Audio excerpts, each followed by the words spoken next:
Bismillahirrahmanirrahim. Assalamualaikum warahmatullahi wabarakatuh. Alhamdulillahirabbil alamin.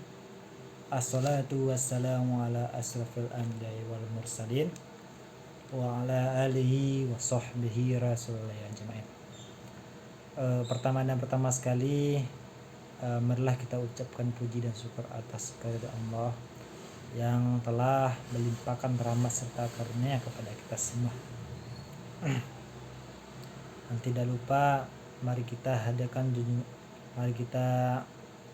junjungan salawat beriringan salam buat baginda Nabi Muhammad sallallahu alaihi wasallam.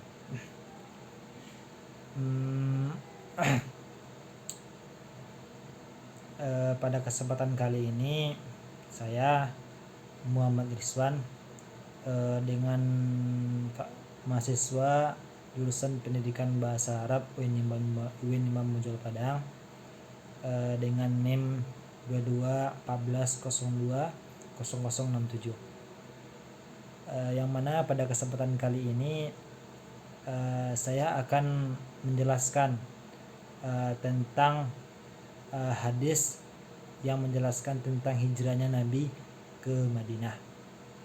Jadi adapun saya menjelaskan di sini yaitu untuk memenuhi tugas mata kuliah hadis terbawi dengan dosen pembina Bapak Zulhadi. Bella, langsung saja. Jadi hadis yang saya akan sampaikan ini yaitu hadis yang diriwayatkan oleh Bukhari, Muslim, Tirmizi dan Ahmad. Di yang mana hadisnya adalah Bismillahirrahmanirrahim.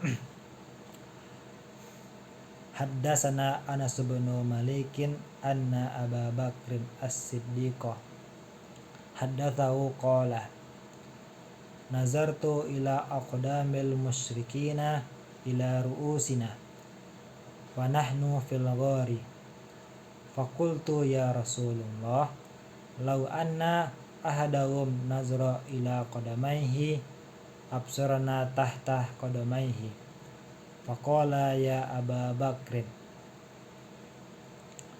ma zannuka bisnaini Allahu salisuhuma rawahu Bukhari wa Muslim wa Tirmizi wa Ahmad. Dari Abu Bakar As-Siddiq, dia berkata, saya melihat kepada kaki-kaki orang musyrik berada di atas kepala saya. Saya berada di dalam gua, dan saya pun berkata kepada Rasulullah, wahai Rasulullah, jikalau mereka melihat kepada kedua kaki mereka, niscaya mereka akan melihat kita di bawah kedua kaki mereka. Rasul pun berkata kepada Abu Bakar As-Siddiq, wahai Abu Bakar, tidaklah boleh kamu menduga bahwasanya kita hanya berdua di dalam gua ini. Allah adalah yang ketiga di antara kita berdua di dalam gua ini. Hadis ini diriwayatkan oleh Bukhari, Muslim, At-Tirmizi dan Ahmad. Baiklah, jadi saya akan sedikit menjelaskan tentang hadis ini, yang mana hadis tentang hijrahnya Nabi ke Madinah yang didampingi oleh saudara Abu Bakar As-Siddiq. Yang mana haddatsana Anas bin Malikin anna Abu Bakrin As-Siddiq. Hadis yang diriwayatkan oleh Anas bin Malik dari Abu Bakar As-Siddiq. Dia haddatsahu qala dia berkata, nazartu ila aqdamil musyrikina, bahwasanya Abu Bakar ini telah melihat kepada kedua kaki orang-orang musyrik, ala ru'usina, di atas kepala kami, di atas kepala Abu Bakar dan Nabi Muhammad SAW. Ru'usina wa nahnu fil ghari, dan kami berada di dalam gua. Faqultu ya Rasulullah, maka Abu Bakar berkata kepada Rasulullah, lau anna ahadahum nazara ila qadamaihi, jikalau bahwasanya satu dari mereka melihat kepada kedua kaki mereka, absorana tahta qadamaihi, dia akan melihat kita di bawah kedua kaki mereka. Faqala ya Abu Bakar, maka Rasul pun berkata kepada Abu Bakar, ma zannuka bisnaini Allahu salisuhuma, ya wahai Abu Bakar, tidaklah boleh kamu menduga kita berdua dalam gua ini. Allah adalah yang ketiga di antara kita berdua. Hadis riwayat Bukhari, Muslim, Tirmizi, dan Ahmad. Adapun penjelasan dari hadis ini, yaitu hadis ini membicarakan tentang salah satu bagian dari perjalanan Rasulullah SAW dari Mekah ke Madinah, yang kita kenal dengan perjalanan hijrah. Jadi Nabi melakukan hijrah ke Madinah, tepatnya ketika keduanya Rasulullah bersembunyi dalam gua. Jadi saat Rasul dikejar-kejar oleh orang musyrik, Rasul pergi melarikan diri ke sebuah gua atau gua. Jadi ketika itu mereka masuk ke dalam gua itu yang seperti lubang dan bersembunyi di dalam gua itu karena mereka dikejar-kejar oleh orang-orang musyrik. Yang ketika mereka Rasulullah dan Abu Bakar berada di dalam gua itu, orang-orang musyrik juga sampai ke gua itu. Jadi mereka berlalu lalang di gua itu, yang mereka membuka Nabi dan Abu Bakar berada di dalam gua itu, tetapi mereka ragu, malahan lebih kepada tidak mungkin karena gua itu ditutupi oleh jaring laba-laba, yang mana pada saat itu Allah memerintahkan kepada laba-laba untuk membuat jaring di sana. Orang-orang musyrik beranggapan jika ada yang masuk ke dalam gua tidak mungkin ada jaring laba-laba, sehingga mereka mondar-mandir di depan gua itu. Mereka yang mondar-mandir inilah yang terlihat kakinya oleh Abu Bakar. Ketika itu Abu Bakar ketakutan, menggigil karena orang yang memburunya banyak dalam kondisi yang siap untuk membunuhnya.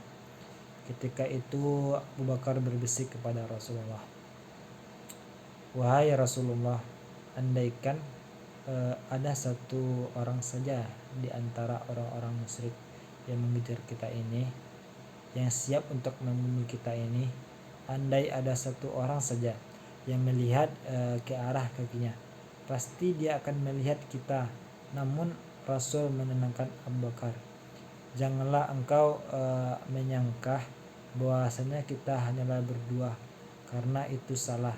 Tetapi sebenarnya kita sekarang bertiga bersama Allah Subhanahu wa taala.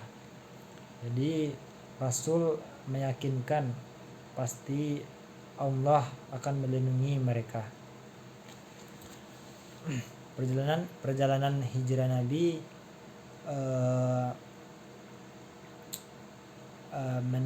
mendapati banyak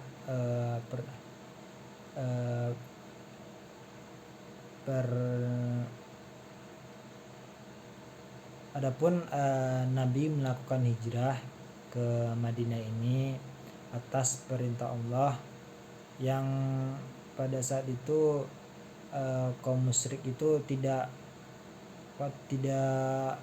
takut atau akan tersebarnya ajaran Nabi di luar dari kota Mekah, karena mereka takut akan tersebarnya ajaran yang dibawa oleh Nabi ini, sehingga orang-orang musyrik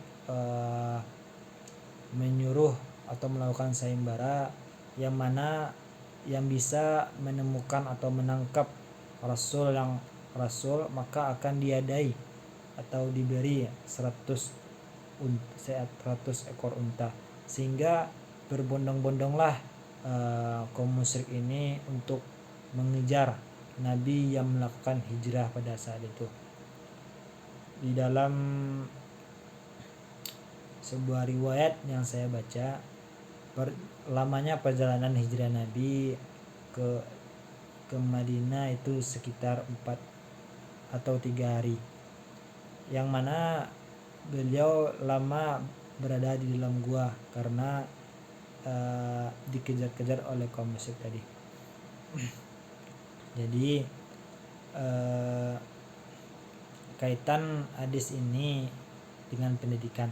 Selanjutnya kaitan hadis ini dengan pendidikan. Jadi hadis ini membicarakan tentang pendidikan yang berkaitan dengan materi akidah.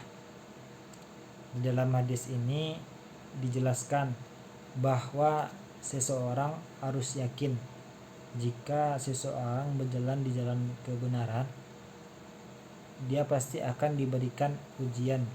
Ada yang ringan, bahkan ada juga yang berat. Jadi setiap ujian itu pasti akan ada jalan keluarnya. Jadi kita sebagai orang muslim tidak boleh berputus asa, karena setiap manusia itu pasti akan diberikan cobaan oleh Allah Subhanahu wa taala. Ada yang berat cobaannya, dan ada juga yang ringan cobaannya. Jadi jika kita bisa ditimpa oleh suatu musibah atau kemalangan, kita harus sabar bahwasanya hal ini adalah ujian yang diberikan oleh Allah Subhanahu wa taala kepada kita. Allah tidak akan menelantarkan atau membiarkan umatnya. Dan juga dalam hadis ini bahwasanya Allah itu pasti akan melindungi orang-orang yang berjalan di dalam ajaran Islam, yang mana Allah tidak akan membiarkan kaum orang-orang yang menyembahnya ini. Dan kedua, keyakinan bahwa Allah pasti akan menolong orang-orang yang beriman. Jadi sebagai orang yang beriman, kita harus percaya bahwa suatu saat Allah pasti akan menolong kita. Jadi kita harus menerapkan sifat sabar dan ikhlas tersebut, sebagaimana yang dikatakan oleh hadis ini. Yang ketiga, hadis ini juga membicarakan tentang metode mengajar. Di dalam hadis ini dijelaskan tentang metode partisipasi. Nabi mengajarkan tentang keimanan kepada Abu Bakar, di mana Rasul itu terlibat langsung dalam kegiatan itu. Jadi pada Rasul pun juga mengajarkan umatnya dengan metode partisipasi, yang mana metode partisipasi ini guru itu langsung terlibat atau berpartisipasi dalam suatu pendidikan itu, karena baik guru ataupun murid harus berpartisipasi aktif dalam sebuah pendidikan. Tidak boleh adanya kesenjangan di antara keduanya. Jadi inilah hadis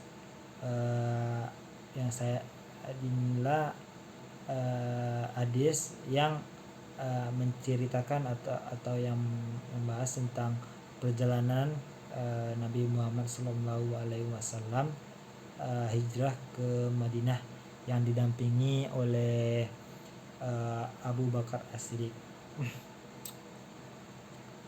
Mungkin itu pada kesempatan kali ini yang dapat saya sampaikan. Jika kurang dan lebih saya mohon maaf. Wabillahi taufiq wal hidayah. Wassalamualaikum warahmatullahi wabarakatuh.